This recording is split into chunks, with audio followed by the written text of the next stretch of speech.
Sometimes you catch a wave, and other times it throws you from your board. You break a collarbone. Our guest today has been riding waves his whole life in South Florida. One hasn't crashed on him yet, but now he's running for governor. All right, and today's spot on Open Tab is South Kitchen. We're in Avondale right now. Great place, get some Southern soul food, country cooking, pretty good stuff. And our candidate is Philip Levine, former mayor of Miami Beach, ready to be governor of Florida. He's a Democrat. This is Open Tab. I want to do something. What channel is it? We are ABC? NBC and ABC. Oh, fantastic. Great. Yeah, actually. Do you recognize, if I can get the thing to play?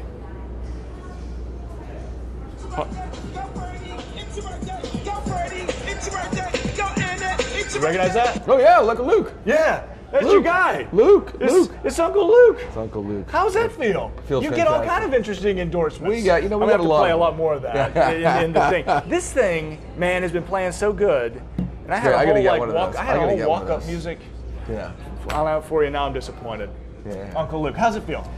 You got fun. all kind of interesting endorsements. I mean, you've got Parkland survivors, you've got all kinds of people, but now I Uncle think it's Luke different. comes You know out. why? Because you know what it is? I just didn't fall off a turnip truck yesterday and live my entire life in government. Right. You know, I mean, for me, my life's a little different. You know, as you know, I started from nothing, and I worked on a cruise ship, and with $500, I built a company in the cruise ship industry and the media industry. Sure. And was able to sell it, and then became a two-term mayor. And I think when people get to know you, and they know you from all aspects of life, not just because you're like in government or something like that, they get to know who you really are. And I'm honored to have a lot of these fun, great people come out and support me. Open Tab, this show, is about the things we can't Google.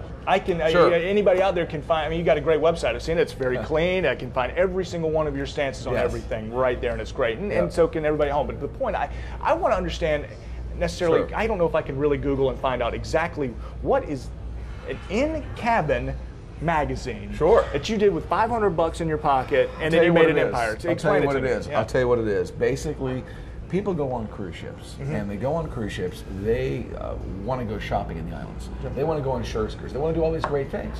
And they don't know how to get to them, and they don't know what the information is. How do I find out where I should go, what I should do? And I took a job on a little company's ship called Royal Caribbean. And on Royal Caribbean, they gave me an opportunity, and I realized that there was an opportunity to inform people about what to do. And cruising was just getting going, and now it's exploded, as you can imagine. Everybody loves cruising.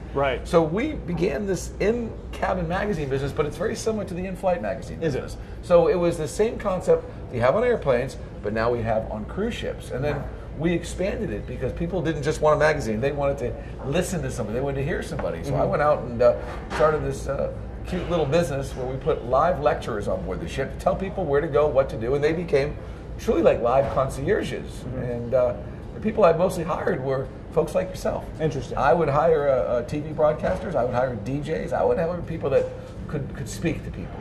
And that's what we did and trained them. That's fascinating. So the element, and forgive me, but I'm going to compare you to somebody. Because you've got the Massachusetts background. So does Jeff Green, who's from down in your part of the state. Right? And he built himself up. His father passed away, and I've seen the ads, and making a big deal of building yourself up from nothing. And now he might add an extra zero to your net worth. I mean, no offense, because with the billions versus 100 millions, but still, how do you differentiate yourself? It's a big difference. Tell me. I'll tell you the big difference. You know what it is, though? Listen, I've been in public service for about 7 years now. I think that if I hadn't gone into public service, I may have added some more zeros to the last of my name. But I decided to help people and became a two-term mayor. And you know what's funny is that in politics today, it's this cute little industry where you get to tell people what you're going to do. But the problem is we don't ask people what have they actually done. And as a former two-term mayor, I have done so many of the things that I want to do in Florida. Like, for example, everyone talks about raising the minimum living wage. I've actually raised the minimum living wage in Miami Beach. We passed the ordinance to do it. People talk about fighting climate change and sea level rise. I became the poster child for a mayor that fought back and had great success. Or people talk about, they're going to fight Donald Trump. I know my opponent, Jeff, you see him there in that commercial where he's got a boss now. He's at his country club, and he's passing the Grey Poupon across the table to Donald. And he doesn't want to release those tapes. But bottom line, he's never fought Donald Trump. He's Donald Trump's friend. I spent a year and a half of my life fighting Donald Trump on the streets and being the #1 surrogate on television for Hillary Clinton. I mean, literally, you name it, Fox, ABC, CNN, NBC, I was out there for a year and a half because I felt she was the right person as opposed to Donald. I wasn't out there playing footsies with Donald. I was out there fighting against Donald, and I fought against Rick Scott. So when you compare the two, you have somebody that's actually done the things he says he wants to do, and someone like myself. You know, that's what I've done. Thank you so much. So are you going to eat? I'm ordering a little something. Good. I'm going to fix you if you don't mind. I think we ordered it. Oh, did y'all get ordered? Yeah, that's it. That's perfect. Thank you. And a big glass of ice water would be great. Thank you so much. Another John boat. You had a John boat before this Jacksonville. Yeah, it looks great. Right here. It's great. I will. I know you got a debate. I will. When I don't have a debate, I'll sit there and definitely have a few of those with you. I would love that. I'd love that. And I'm going to do, since, you know, we're not in Miami, but we're with a Miami friend, I'm going to do the South Cuban. There you go. That's good. Is it pretty good? It is delicious. With fries, is good for you. Fries would be great. Yeah. Thank you so much. Thank you so much. Thanks, guys. I'll be right back with your water. Thank you very much. Two-term mayor. I want to know what you, and I think I can draw some. There's obviously very, very big differences between Miami and Jacksonville, Duval County. Sure, absolutely. But there are some comparisons I can draw. I want you to tell me your biggest accomplishments as mayor of Miami Beach. What are you most proud of that you've left Miami Beach with? Sure, we did a lot of things. As a matter of fact, everyone said I'm the most impatient mayor they've ever seen. I was an impatient entrepreneur, and I'll be an impatient governor if I'm honored to be. Sure. But I would say the top 3 or 4 things we did is we fought sea level rise. I mean, listen, you saw what happened in St. John's River right here in Jacksonville. Water overflowing, incapacitating your entire downtown area. Now, there may be some people in Jacksonville that don't believe in climate change, but maybe after Hurricane Irma, we may have some converted people that understand that this once-in-a-century hurricane is unfortunately going to be once a year. Right. And as the mayor of Miami Beach, we raised roads, put in pumps, raised our seawalls, invested $500 million, and became a leader in fighting back what was going on with sea level rise. And I believe with 80% of our coast exposed in Florida, you need a governor that's actually done it and will do it again, and I've done it. Because let me explain how it works. The minute that the insurance companies and the finance companies see that we're not investing in resiliency, that's the minute they stop insuring and they stop financing. Sure. And then you go into a death spiral. Right. So as mayor, we did it. I would say number 2, truly I inherited thank you so much. Thank you, ma'am. I inherited a police department. Thank you very much.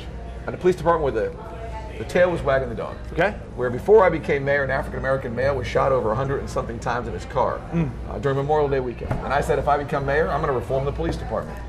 And I didn't just talk about it. I won the election, and I did it. And I can tell you, when you go out and say that, the one endorsement you don't get is the police endorsement. Right. But I won, and I brought in Dan Oates, an amazing chief out of Aurora, Colorado during the horrible Batman shooting in the theater. Yeah. And then we brought in another person by the name of Loretta Hill, an African-American woman, and we made her the deputy chief, the highest ranking African-American and woman in the history of our entire police department. And then we started changing our majors, changed our captains. We put cameras on our police before Ferguson, and we changed the entire protocol use of deadly force. Okay. So I got to tell you, that was a big accomplishment, because everyone said, don't mess with them, you can't change them. And I said, I'm going to do it.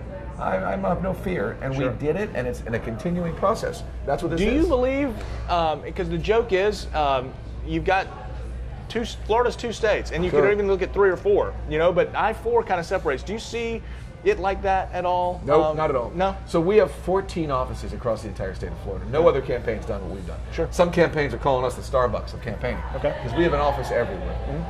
And everywhere I go, Floridians want the same thing. And I'll give you an example. I have not met the Floridian that says yet that they want dirty water. They all want clean water. Right. I've not met the Floridian yet who says that they want to underpay teachers more, that they really don't want to invest in education. I haven't met that Floridian. They all understand that we need to invest in education. Sure. I haven't met the Floridian yet that loves sitting in traffic, that doesn't want public transportation. All Floridians want public transportation. Or I haven't met the Floridian yet that truly says that let's make our emergency rooms our healthcare program. I think most Floridians realize that everyone needs to have healthcare. So the reason I'm saying this to you is that we're not that divided. Floridians all want the same thing. They do. They really want to move forward. Let's pause for a second as we regroup. I'm going to take a sip of beer, and there is a tweet I want to show you. You mentioned water quality. Sure. Open tab, ladies and gentlemen. Cheers. If you're watching on YouTube, crack open a cold and enjoy with me and Philip Levine. Mr. Mayor, running for governor of the great state of Florida. Let me see if I can find it. A tweet. And this is from my FWC. So state agency out there, their job is to watch red tide. What we've got going on in Lake Okeechobee, what we've got going on in St. Johns River, because we get algae blooms here, and that's pouring out into our beaches, and it is killing real estate. It is killing tourism. I mean, honestly, you can't go to the beach without, it just stinks, smells like hell. Horrible. And frankly, you can get sick from it. And I think across both sides of the aisle hate it, okay? But it's how to deal with it. So FWC said red tide is a naturally occurring microscopic algae that has been documented along Florida's coast since 1840s, okay? And occurs nearly every single year. So I think that's what maybe a couple of your opponents on the other side of the aisle would say this is naturally occurring. We've got to figure out how to mitigate it through certain things. But so let me answer that question. Please. Okay, let me tell you what's not naturally occurring. The blue-green algae that's spewing out of Lake Okeechobee, that's going to Fort Myers and going to Stewart. That's not naturally occurring. We understand why that's happening. That's happening because they're putting in nutrients into the water. It's coming from the north. It's coming from various agricultural industries.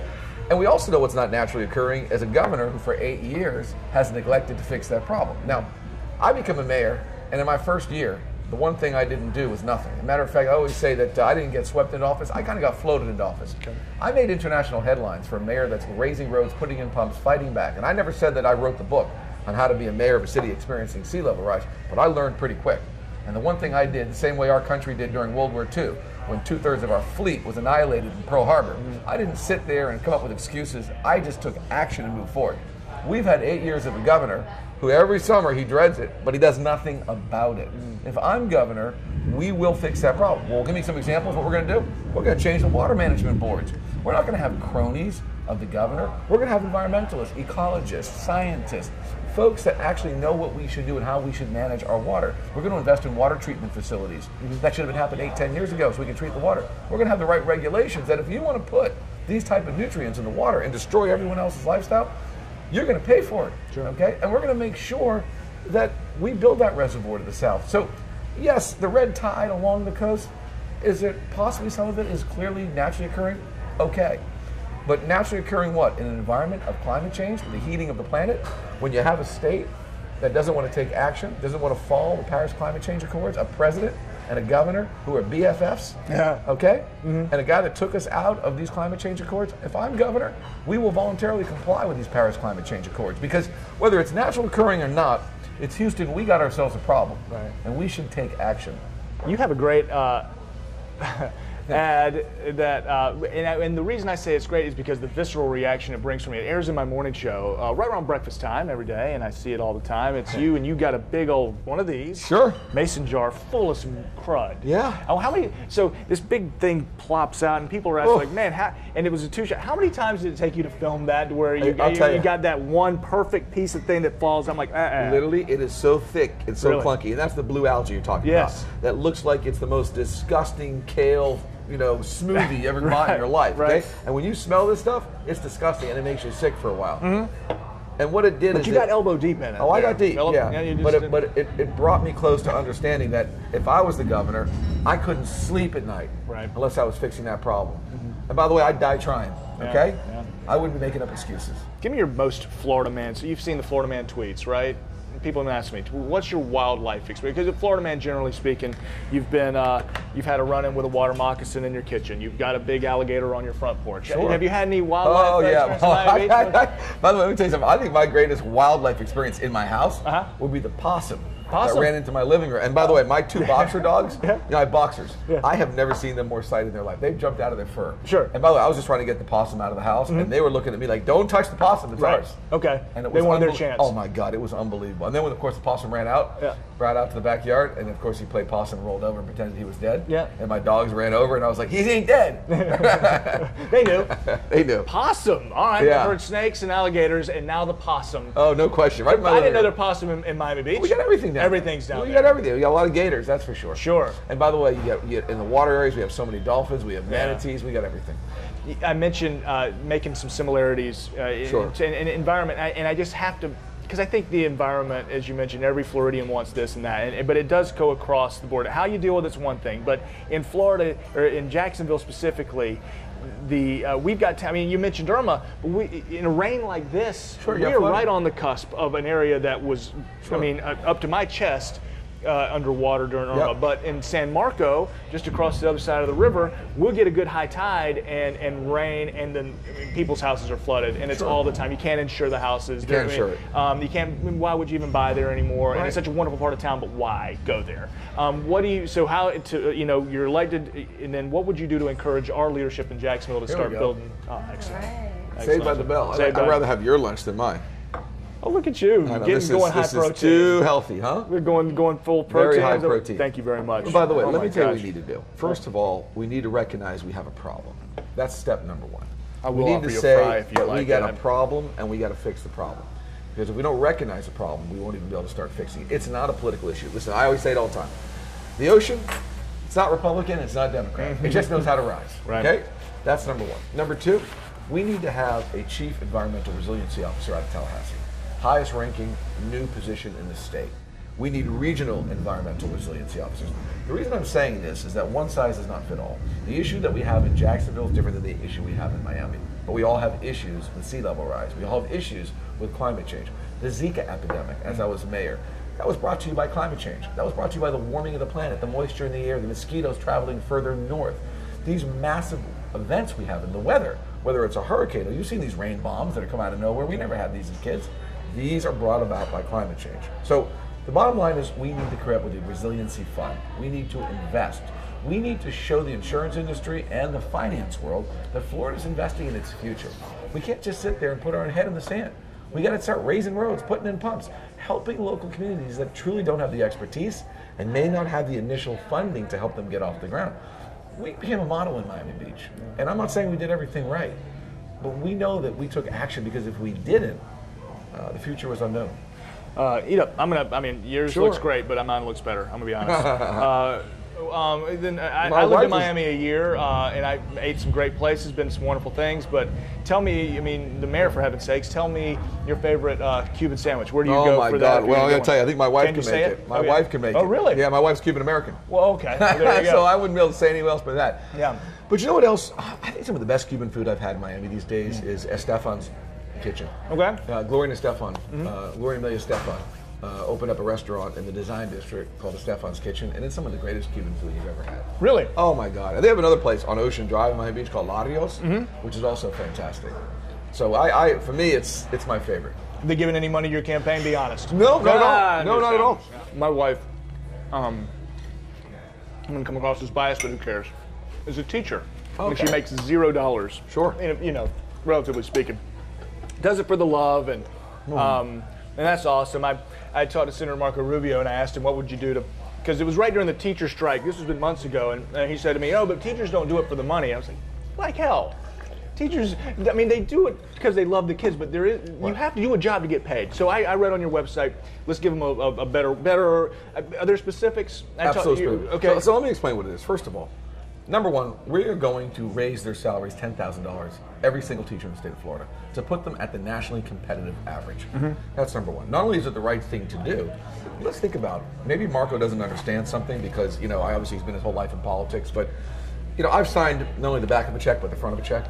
And to understand how you become a 21st century economy is to take a look at this wonderful state that I originally came from as a boy called Massachusetts. And the folks in Boston, they're kind of smart. They know some of the right things to do. There's a thing there called the Massachusetts Miracle. And now Massachusetts, the taxes are too high. They are high. Yeah, and the wages are very high. Sure. And the weather's horrible. Yep. Okay, but you know what's interesting about Massachusetts? Every hot biotech company, every high-tech company, General Electric moved their world headquarters there. Every great company and startup has operations in Massachusetts. And you ask yourself a question, why? Is because they have the Marco Rubios of the world saying starve the teachers? No. It's because they have the best education in the country. And unless you have a 21st century education, you cannot have a 21st century economy. And there's no way you can have a 21st century economy if you have a 20th century governing mentality, which we have out of Tallahassee. So we need to understand and explain to folks that, yes, it's the right thing to do to pay teachers a competitive salary and to put our resources into education, but it's the profitable thing to do. Because you can't make NASA your Silicon Valley if Lockheed and Boeing can't get the right graduates. Right. Okay, so it's like the circle of life in Lion King. Unless you do these things together, you can't become. Now listen, we have a governor here who thinks that a 21st century economy is a state of Walmart's, Applebee's, and McDonald's. Okay, now I just don't agree with him. I think it's a state of Apples and Boeings and Lockheeds and Amazons and wonderful American companies. Donald Trump. Yes. Tell me something you love about Donald Trump. Give me one thing that you really appreciate about the President of the United States. I think what it would be is he comes from a great city called New York. That's about all I can think of. Listen, let me tell you about Donald Trump. Yeah. Donald Trump, nothing good. I mean, just the best business deal Donald Trump ever did was being born. Okay. Okay. You know, he started on 3rd and thinks he hit a triple. Okay. Started on the 50th floor and thought he went to the penthouse. Okay. He doesn't represent the American dream. Okay. He represents the worst in all of us. He represents dividing our country. That's what I believe. And I believe that this election here in Florida, if we don't win it as Democrats, that Donald Trump and his boy Mini-Me, Radical Ron, okay, this will be the end. We'll have offshore oil drilling. No one will have health insurance.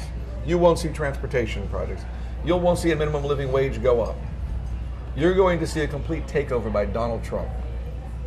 And I believe that this is Normandy for us, for our country, and for the Democratic Party in order for us to fight back and not let a complete takeover of this nation. Help me out. I'm 35. I would love to know where you were at 35, but how am I going to walk out on the street? What is the advice you'd give a young up-and-comer entrepreneurial spirit? But what's in your I'll tell you what it is. It's two advice? things. Yeah. It's two things. Number one, do what you love. If you do what you love, you'll do it well, and it will never be work. Number two, never focus on money. Focus on what you love, because compensation comes with something that you love to do. And in the specifics of what is that to do, catch a wave. There's waves all around us. There's waves in media. I caught a wave called the cruise ship wave. Right. There's waves in technology. There's waves in food and beverage. There's waves in everything. All you have to do is catch a wave. I think the Beach Boys said it. Catch a wave and, life's good. Yeah. That's what you do. Amen. All right, catching a wave. As I have a half a sandwich and half a beer left, I'm going to give you in a lightning round, so to speak, as I let you address these folks here and finish my beer. Why do you want to be the governor of Florida, Philip Levine? Have at it. Open tab. I live the American dream. I started from nothing. I'm the son of a single mom. I'm the second person in my family to graduate college, and I'm a proud product of the Florida public schools. I believe that the American dream is the formula of our nation and our state. But I think today, that American dream is getting harder and harder for most Floridians and most Americans to be able to attain. Whether they have to live 3 jobs, or they can't find affordable housing, or they're living on $8.25 an hour. The dream is now harder and harder. I'm running for governor to level the playing field so that more folks can live the American dream. And I believe that that's the key to our success. And we're going to do it by making sure that people have access to education, folks have health care, that we raise the minimum living wage, that you're not sitting in traffic as opposed to being with your family, that we have public transportation, that we create a 21st century economy where everyone has the opportunity to rise. President Kennedy said it best, the rising tide lifts all ships. We need that to happen in the state of Florida right now. And I also believe that we have a president that's trying to take over our state through Mini-Me, Ron DeSantis, Radical Ron. And I believe that I am somebody that has fought the president toe-to-toe. I've done it on the street. I've done it fighting back from oil drilling. I've done it trying to fight for him not to become the president. And I believe that this is the most pivotal moment in our nation's history. Because so goes Florida, so goes the presidency. And I believe so goes our nation. Beautiful. Cheers. To the water that you're having That's in it. my John boat. Clean water. That is the cleanest water I've seen you holding in a mason jar. There you go. Beautiful. Thank you so much, sir. Best of luck. Thank you very much for the cheers. opportunity. Appreciate it. Guys, we feeling good?